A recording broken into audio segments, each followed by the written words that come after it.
Welcome into the CBS Sports College Football Picks Show. I'm your host, Richard Johnson. I'm joined by Brad Crawford and my quarterback, Ben DiNucci. We're going to win some money. We're going to have some fun here on a Football Friday. Let's first talk about some headlines to shape your gambling weekend. Let's start with the Friday night Big 12 matchup, Colorado and Houston. Ryan Staub, originally QB3, played pretty well on Saturday against Delaware for the Buffs. Potentially, he will start here in this game against the Cougars. Deion Sanders earlier this week would not say who was starting the game outright, but he did say that Staub took the majority of the reps in practice. He was also asked if he'd be using a rotation during the game, and Sanders said that he wants to only play one guy. Staub went 7 of 10 for $158 and 2 touchdowns against the Blue Hens in the middle of that game on Saturday. But it's an interesting situation in that quarterback room with Caden Salter and Julian Lewis. Salter came into the season as the presumed starter, but we thought we'd see Lewis throughout the season. It is instead Staub, who we're pretty sure is going to go in this game on Friday night. Ben, I'm going to swing it to you because I know you've had experience in different quarterback rooms, both in college and the NFL. What is it like when a backup comes in mid-season or during the season that nobody expected and kind of takes the reins of the job? Yeah, Richard, I think first things first, you kind of saw the energy jolt that offense had last week after they put Staub in the game. And I think if you're Deion, if you're this coaching staff, that's kind of exactly what you're looking for, right? The offense stalled in the first half. Let's go see if we can get a spark by putting Ryan Staub in there. Get him a full week of practice this week. I'd expect him to start tonight. Let's see how he kind of goes out there, produces with a full week of practice, full week of reps, and can let it rip tonight against Houston. Brad, how are you expecting Colorado to look different or potentially very similar to what it looked like on Saturday? Houston's a little bit of a step up from Delaware. It certainly is. Willie Fritz has that program ahead of schedule, in my opinion. You know, Coach Prime's been super hush-hush. You mentioned it about his plan this weekend at the position. But I think we're going to see another rotation of sorts. Now, it's not going to be freshman Julian Lewis. You know, Deion Sanders said after the game that we've had to kind of simplify the offense to understand what Lewis can do and what he can't do. So that tells me Ryan Staub's probably going to start. I think Caden Salter, who led a couple scoring possessions in week one, he's going to play a little bit too. Maybe there's some splitting series scenarios in the first half before one kind of separates himself. But, I mean, you have to like what Coach Prime said about Staub after the game. Said that, you know, since his arrival, he has been here. He's been a backup to Shedeur last year, third team even, and has not transferred. You know, he loves Colorado football, wants to develop and improve, and now he got a shot against Delaware. So it'll be interesting if Staub starts that game Friday night against Houston and maybe plays well early, then maybe he has this job with a longer leash moving forward. Oh, he about the only player on that roster who hasn't transferred in or transferred out as things have gone with Coach Prime. I thought Staub was interesting in the game against Delaware. Some of it, I thought, had to do with the fact that, look, it's Delaware. It's a team coming up from FCS to FBS. They clearly did not have the personnel on the back end to defend Colorado's receivers. I mean, you got some guys going absolutely wide open in there. That's not to say that Staub did not himself play well. Again, you got to hit the wide open receivers. But I'm interested to see how Staub plays as the competition ramps up just a little bit. Colorado is just such an interesting proposition, especially how this quarterback room has shaken out. You know, Brad, I wonder, we talk about Julian Lewis. He was a player who I expected to come in and really push Caden Salter for playing time as a highly touted freshman, but that just hasn't been the case. No, and he hasn't been super sharp downfield. Doesn't really look the part yet. Maybe the game is not slowed down for him as a true freshman. Deion likes what he has in the quarterback room. He has 3 guys he thinks he can win with, but his words post-game after Delaware, to me, sort of gave us the assumption that Julian Lewis is not ready yet to take that next step and be QB1. Caden Salter probably is if Staub doesn't play well tonight. So I do see a 2-quarterback rotation, at least a couple of series in, to see which quarterback takes this offense by the horns and kind of runs with it. On to another quarterback situation, Georgia Tech and Clemson. Haynes King is not on Georgia Tech's availability report. That means he's expected to play in this game. King did not play last week. That was instead Aaron Philo for Georgia Tech. King, I mean, this is a guy who is an absolute warrior. We know how he plays. He's got a situation where he doesn't matter how hurt he is, doesn't matter how banged up he is. He wants to go for a Georgia Tech offense that is so run centric. I mean, this is a guy that absolutely totes the rock for Georgia Tech. So having him in, and Brad, we don't know how much he really is 100%, but having him in this game for Georgia Tech is massive for the Yellow Jackets. And for Georgia Tech to win this game, I mean, Haynes King needs to have 15 to 18 carries for, 85, 90 yards and at least be able to extend drives against this Clemson defense. We have not seen the best from TJ Parker yet, Peter Woods, a bunch of those former 5-stars in that Clemson D-line. And I think this week they're probably licking their chops knowing that the opposing quarterback, Haynes King for Georgia Tech, is a little banged up. But like you said, I fully expect him to play. Huge game, ACC opener for Georgia Tech at home in Atlanta. And really, it's one of the more underrated games in week 3. So the star of this game might be Haynes King, might not be, but for sure he's going to play. Ben, it's a talented Clemson defense, as we know, but what does the mobility of a guy like Haynes King do for Clemson's defense? Yeah, I mean, just being able to trot Haynes King out there and having the threat of quarterback run, right? You got to essentially account for another hat in the run game. You might put a spy on him, third down situations, man coverage, whatever it is. Just Georgia Tech being able to say, hey, let's throw Haynes King out there. I think for this Clemson defense, that's going to present just a whole nother problem in and of itself. So being out there for Georgia Tech, Haynes King, that's going to be a plus for them. Clemson also has its own injury concerns to deal with. Defensive back Khalil Barnes, offensive line Tristan Lee, and wide receiver Antonio Williams are all listed as questionable on Clemson's availability report. Antonio Williams is, according to Dabo Swinney, Clemson's best player. He said that earlier this week, and he didn't really mince words. So Clemson's going to need that. You saw that offense sputter highly against Troy last week, Brad. Are we worried about Clemson at all? I'm worried about Cade Klubnik on my preseason Heisman board. I mean, he's like way off of it now. He's looked, let's face it, bad these first 2 games. Didn't play all that well against LSU. Clemson had multiple possessions in the fourth quarter where they had a chance to tie the game. Cade could not make plays. And then against Troy, he had an awful pick 6 that was returned for a touchdown. They were down 16 points in that game, Richard. And if it wasn't for Adam Randall's 100-yard game, maybe Clemson loses, and they're looking at a possibly 0-3 start with a loss of Georgia Tech. But Cade has to play better. Dabo Swinney has alluded to it after both games. And, for a now third-year starter on his same OC the last 3 years, Garrett Riley, we thought Cade Klubnik would be a 35 to 40 touchdown guy. But so far through 2 starts of his final season, he's not showing that yet. Our other third headline to watch, Ryan Williams is expected to play for Alabama versus Wisconsin. Ben, really quick on Alabama. What does Ryan Williams' return for Bama mean for the Tide? Just a vertical threat, right? Just to be able to get the ball to him in space, let him go make yards after the catch, miss guys in the open field. I think just for that quarterback room, that offense in general, he's going to provide another deep threat, a much wanted, spark on that offense to get back, and hopefully can provide some big plays on Saturday for that offense.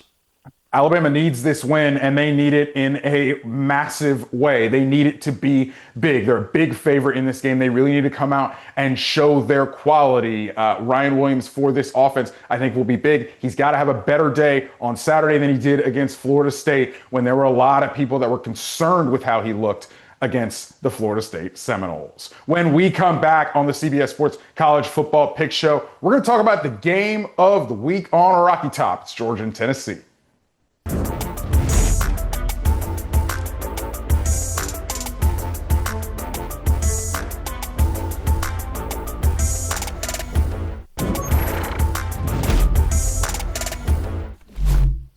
Welcome back to the CBS Sports College Football Pick Show. It's home sweet home to me, fellas. Georgia and Tennessee. The Dogs have won 8 straight in this rivalry game. That's something that I didn't even realize until I looked it up. Georgia has dominated this series. Before we get to the picks, let's talk about the game itself, because, Brad, it is a massive SEC clash pretty early on in the season.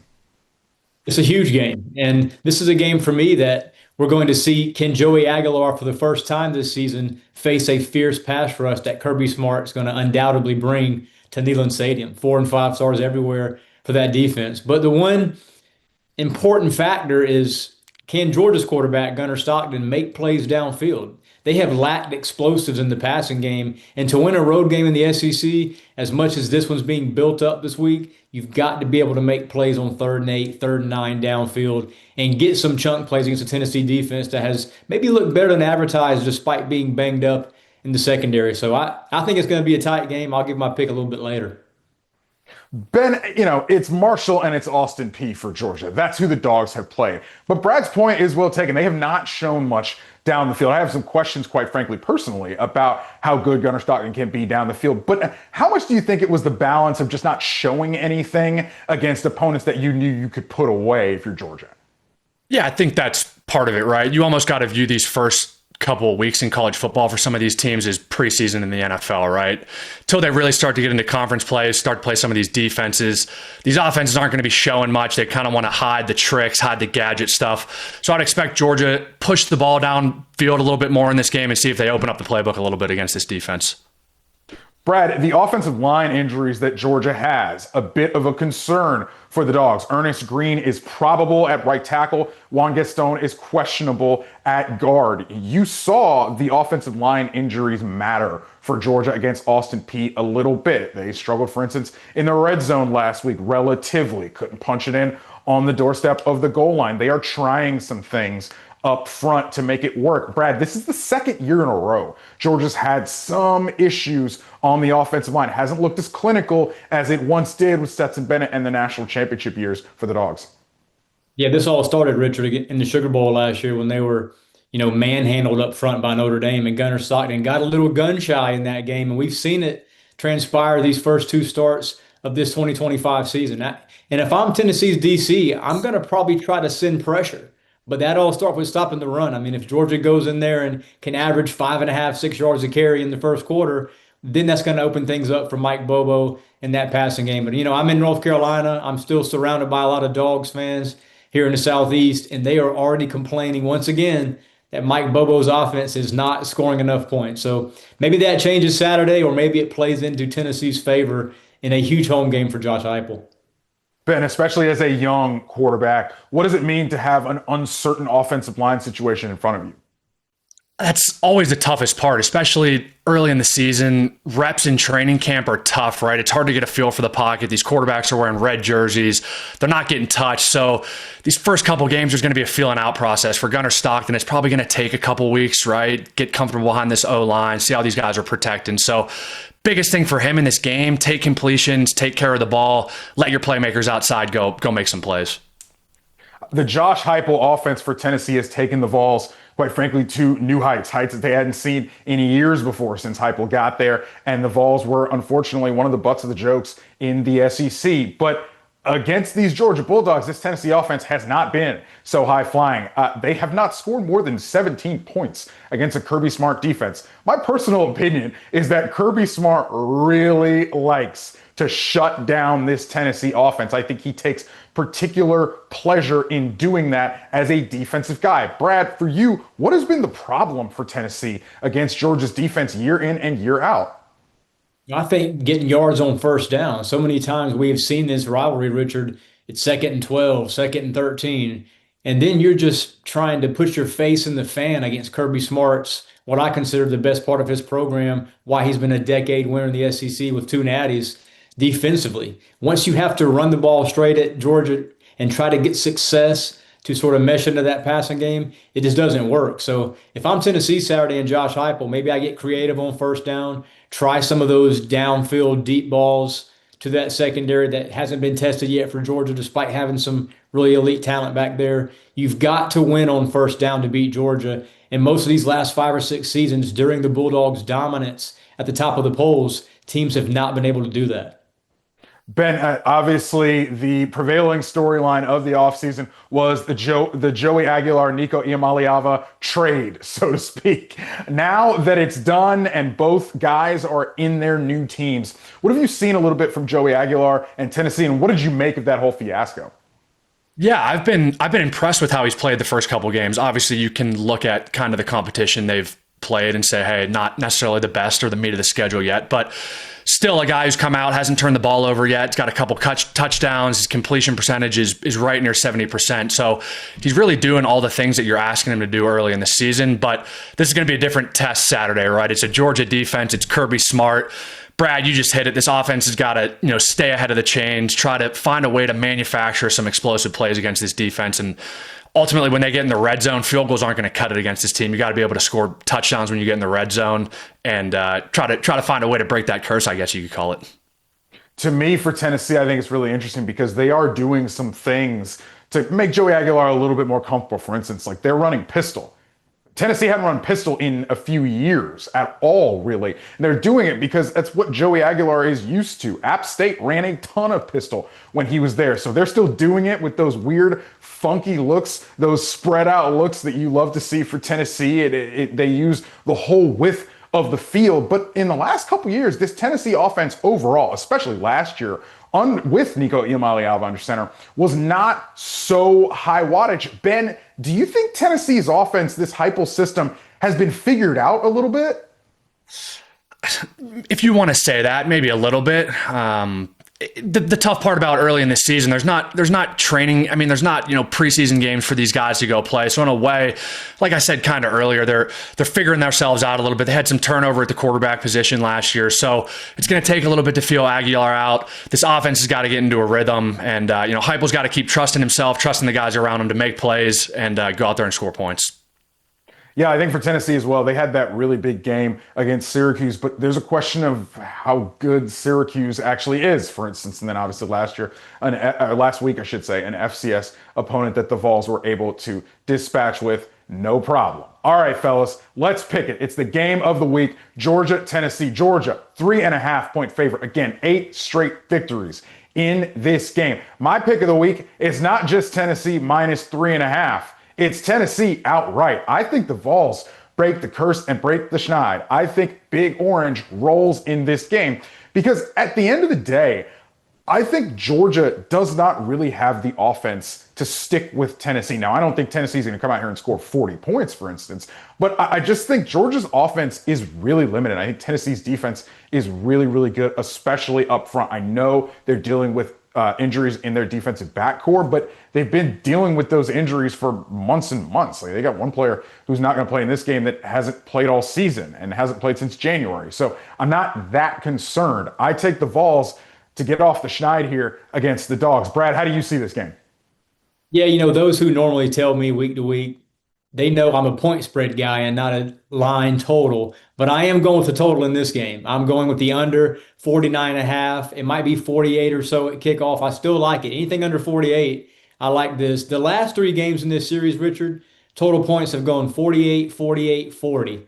And I'm not sure either offense is going to be able to generate enough explosives, as we've mentioned throughout this program, to have these, 75-yard touchdowns or a defensive score that makes you really worry about when you have the under. So I'm going with the side here. Under 49.5 is where I have it at. And to me, it's safer to go under the total and just enjoy a great game in Knoxville rather than trying to pick a Georgia or Tennessee side. Ben, how do you see this game? Well, I'm going to pick a side. I'm going to go Georgia minus 3.5. Probably the popular pick a little bit. I'm going to value, Gunnar Stockton being in this offense a little bit at the end of last year. He's kind of played in a few big games. Aguilar hasn't faced that yet. Transfer, new face, new stadium, home game. Georgia's going to generate some type of, special teams play, big defensive turnover, touchdown. I think, Georgia, and give me the points on this one.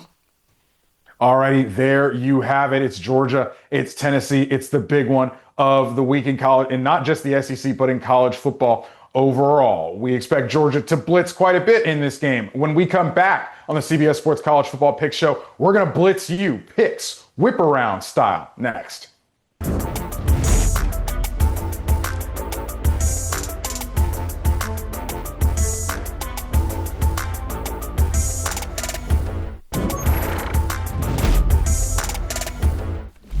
Welcome back to the CBS Sports College Football Pick Show. It's time for the Blitz. We're going to blitz you with picks. Myself, Brad Crawford, and Ben DiNucci. Let's go. I'll start us off. Pitt, backyard brawl against West Virginia.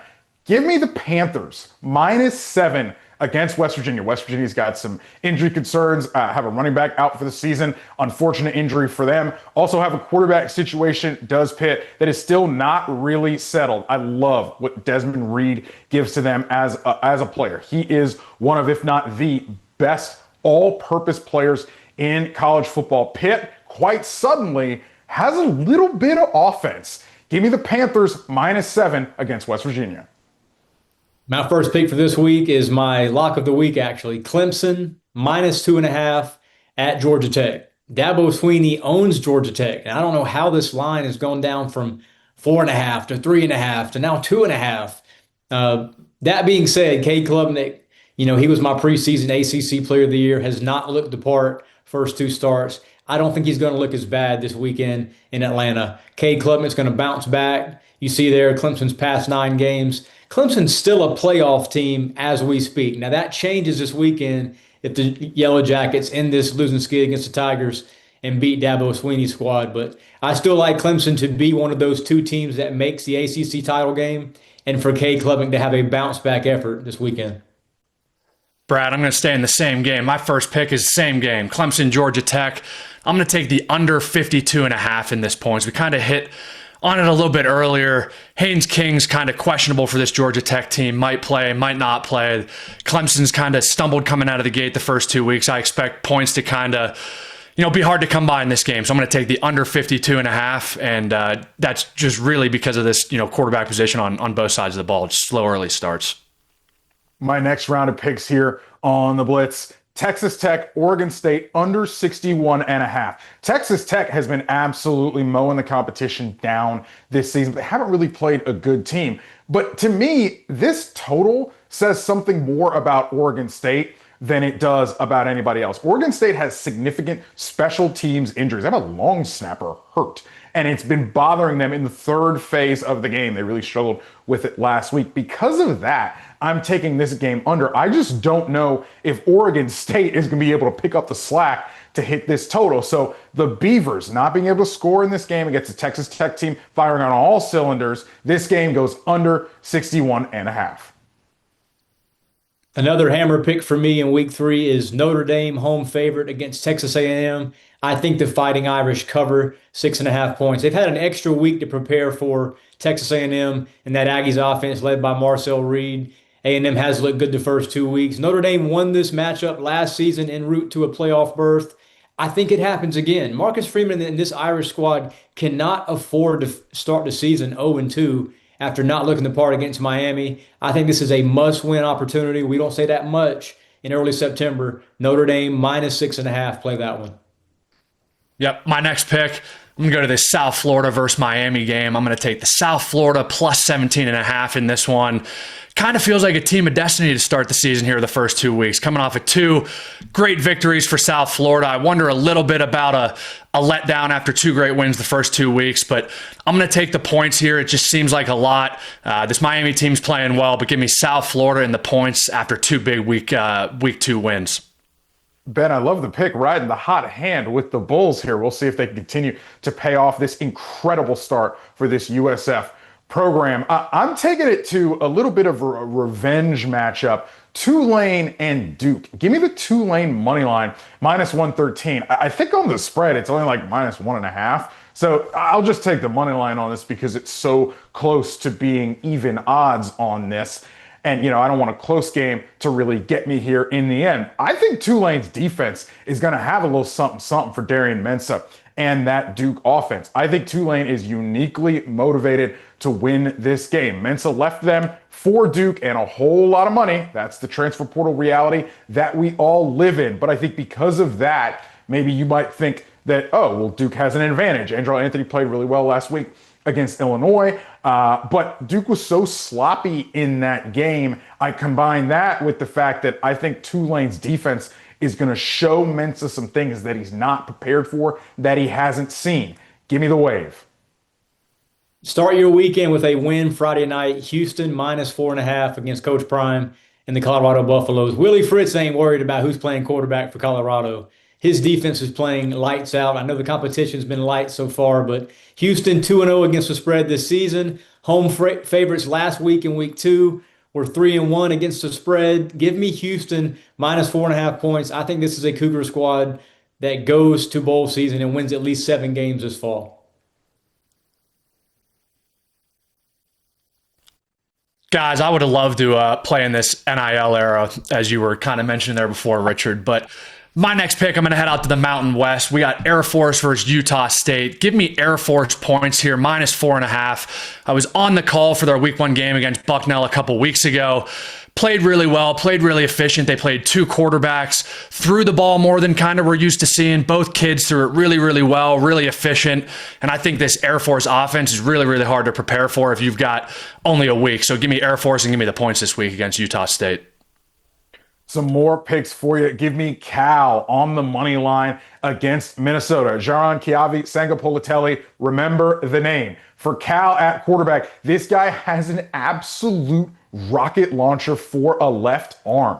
He has played so well, I think, in the first couple games of Cal's season. There were a lot of question marks about Cal heading into this season. First of all, the quarterback turnover, I should say. Fernando Mendoza, obviously not here. He's now at Indiana. The running back room got absolutely ravaged by the transfer portal. They had 5 players out. And there were questions about, well, what's going on here? Brian Harsin, Nick Rolovich on the offensive coaching staff. What's going on? Justin Wilcox, how much tenure is he going to have left with Ron Rivera in at general manager? There were a whole lot of questions about Cal, but I think they're answering them early in this season with how they've played. My one concern, I will say, is I think Cal's receivers have been letting JKS down a little bit, but there is just so much natural talent for this player against a Minnesota team that Darius Taylor's a little bit banged up. I know Coy Parrish is on the back end there, a tremendous player, but I love Cal in this spot. Give me the Golden Bears.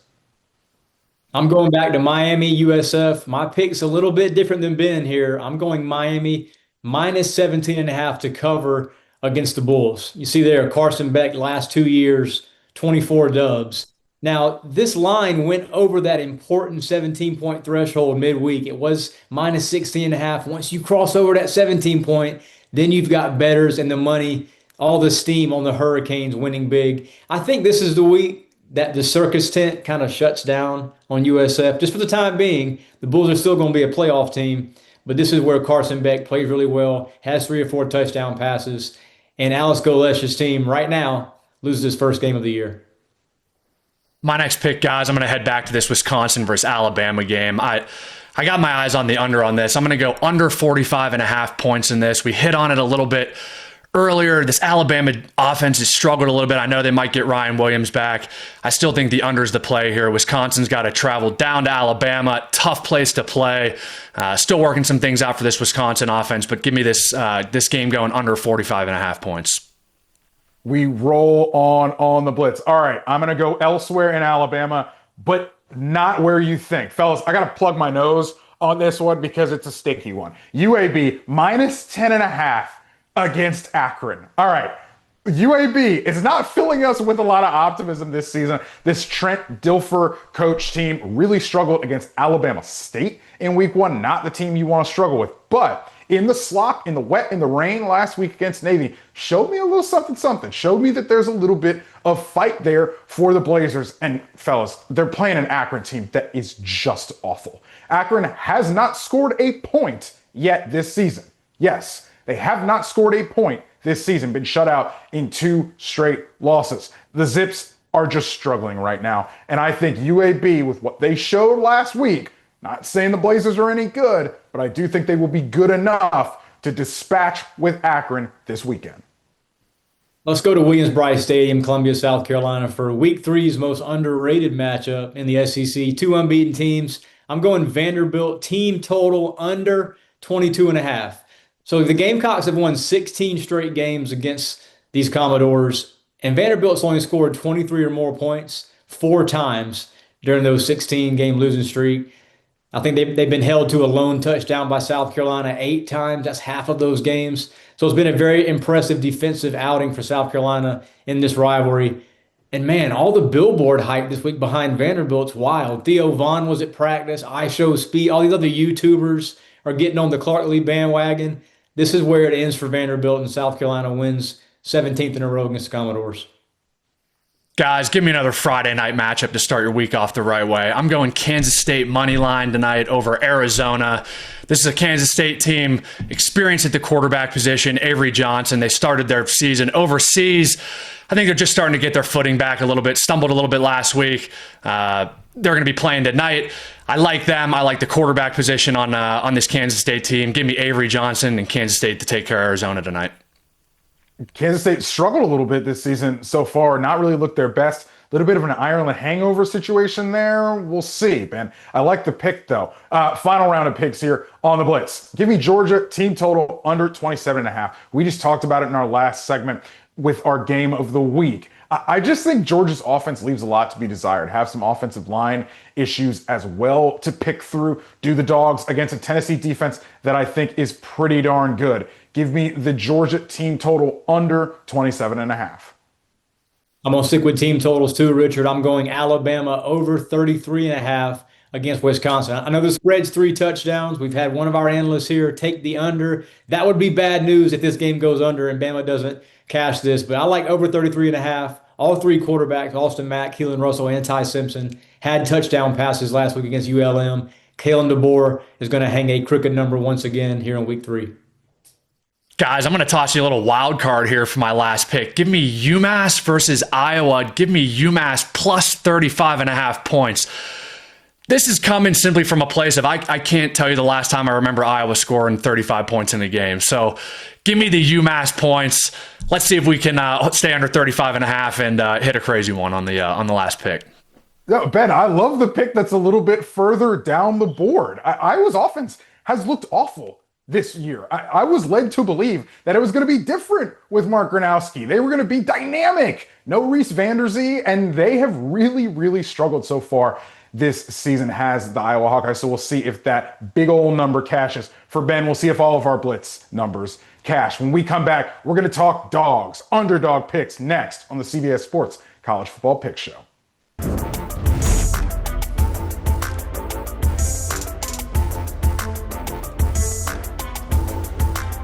How much time do we have total?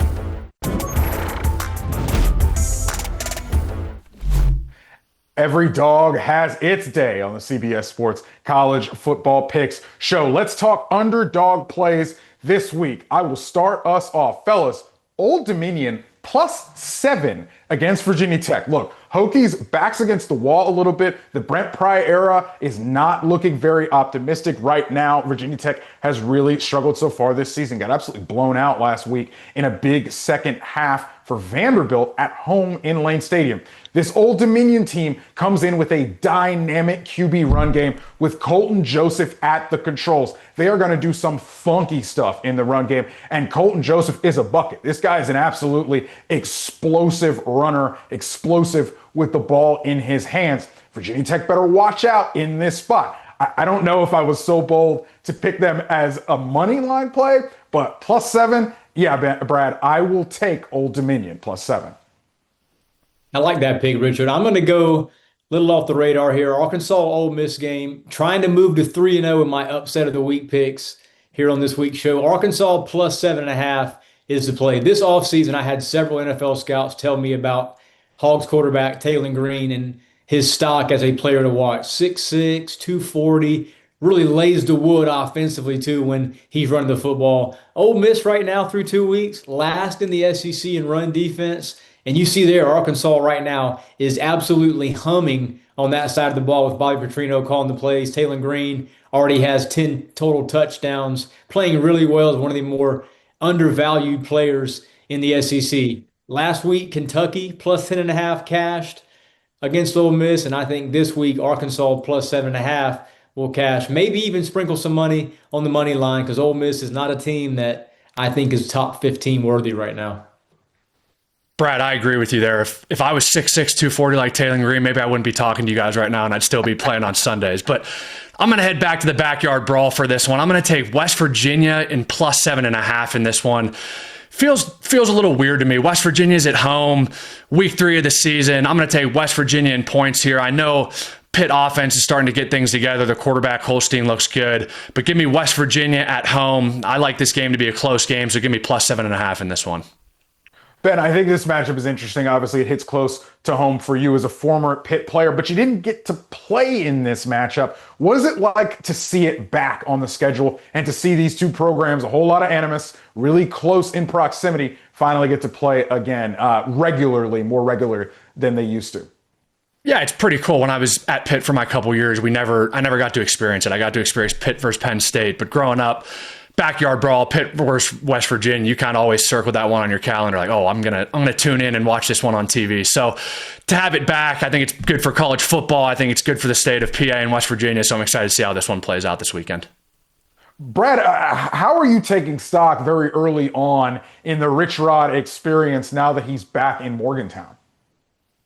It's kind of ugly right now, right? I mean, after losing to Ohio and seeing some of his post-game remarks after that game. Look, during the offseason, he wanted his players off social media. He didn't like all the TikTok dancing, and he said as much, had some, crazy quotes. And right now, West Virginia is about, they're just not ahead of schedule. And that's where I thought, and probably the powers that be in West Virginia thought they would be when they hired Rich Rod to come back. So, I don't know. They're still a bowl team. CBSSports.com's bowl projections this week that I wrote has in the bowl season, but it's going to be hard to come up with 6 wins on this schedule.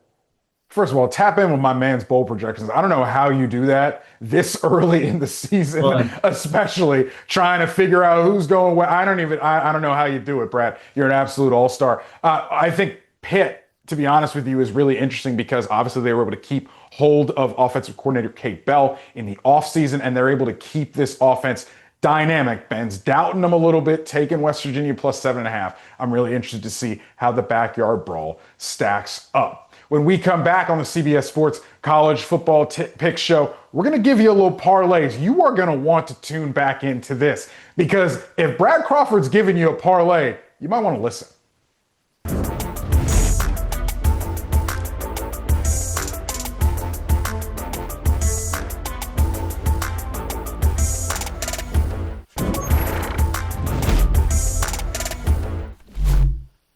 Welcome back to the CBS Sports College Football Picks Show. You've heard a lot from us, but what do the computers say? It's our model pick of the week. The model is 1-1 so far this season, and the model goes to Washington State, North Texas this week, over 59.5. The model has 70% of the simulations of this game hitting over. Intriguing subplot to this game. Drew Mestemaker, the quarterback for the Mean Green, he's starting this season, has not started a college football game, or had not, I should say, before this season, started a college football game since he was in 9th grade. He's thrown for a whole lot of yards this season, over 500 so far this season, and he has North Texas's offense humming so far this year. The model thinks the Cougars and the Mean Green will go over 59.5. All right, fellas, let's get out of here on some parlays. We have some fun here on a Friday. We got to talk about Brad Crawford. Folks, if you want to tell somebody on this show, don't look at me and don't look at Ben. Brad Crawford. Brad Crawford has cashed at plus 595 and at plus 798 so far this season. So a little sprinkle on my man's parlays this week may be the play. Brad, I'll take it to you first. Give the people your parlay of the week. Great intro, man. Fellas, I'm going to bring out the parlay chain this week, courtesy of my daughter's creativity. You got to trust the process here when it comes to taking 3 favorites to cover. I feel really good about these 3 picks. Clemson, minus 2.5 against Georgia Tech Saturday in Atlanta. Tigers are going to win that game. Notre Dame, minus 6.5 is the second play here against Texas A&M. And then go on down to Conway, South Carolina and Myrtle Beach. ECU, minus 7.5 at Coastal Carolina. I like the Pirates to cover that game and improve to 2-1 on the season. So Clemson, minus 2.5. Notre Dame, minus 6.5. ECU, minus 7.5. 3 favorites to cover here in week 3. Brad, are you digging? So you're not worried about the Haynes King experience at Georgia Tech? It doesn't concern you? You're not worried about Clemson's injuries there? I'm most worried about that third score, man. ECU at Coastal Carolina. ECU had no problems disposing of Campbell last week. Had a lot of quarterbacks play there. I think they go on the road in Myrtle Beach though and beat the Chanticleers. And then those first two games, this is a must win for Dabo Swinney. I think he gets it done in Atlanta. And Notre Dame against A&M is my favorite play of the week. Marcus Freeman's not going to start the season 0-2. Ben is shooting for the moon on his parlay pick. Ben, give the people a Friday parlay. Well, if I got to one up Brad somehow, I gotta come in hot. So, Brad, I'm gonna agree with you on the first game. I'm gonna go Clemson -2.5 against Georgia Tech. I think with Haynes King, without Haynes King, I think Clemson's going to be too much in this game. Give me Clemson -3.5. The next one I'm going to go Oklahoma -22.5 against Temple. I think this offense is rolling. John Mateer's had them hot these last 2 weeks. Give me the points in that one. And then the last one tonight, start the week off hot. I don't care who Colorado plays at money line. Give me quarterback. Give me Deion Sanders in Colorado on the money line. And if you guys are bold enough to try to tell me instead of Brad, who's been hot the last 2 weeks, there's your picks. Brad, before I get my parlay, what is the secret here? What is the secret sauce to how you put this thing together week to week? For the most part, man, the first two legs, you've got to pick games that you feel really good about. And the third game, yeah, it's hard to get three consecutive games right. But in week one, I gave you two Sunday games and a Monday night. And if you lost one of those two Sunday games, you could have put it all on TCU against North Carolina, like I told everybody, and that game was over by halftime. So I feel good, man. 3-0, hopefully, after 3 weeks of parlays. All right, well, I'm going to try to get on the board with my parlay of the week. Memphis -3.5 is the first leg. Guys, I got to admit, I'm a little worried here. Memphis and Troy, something's going on here.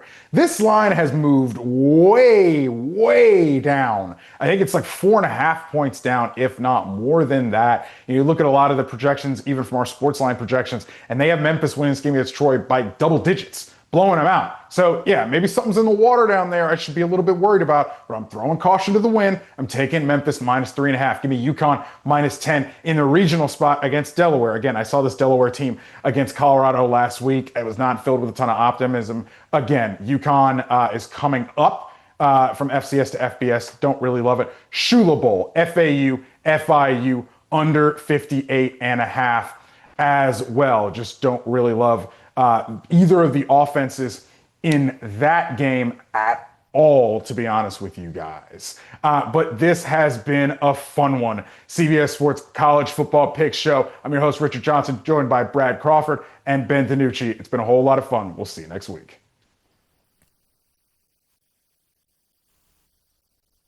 Oh, I closed the show and we still got picks. Excuse me.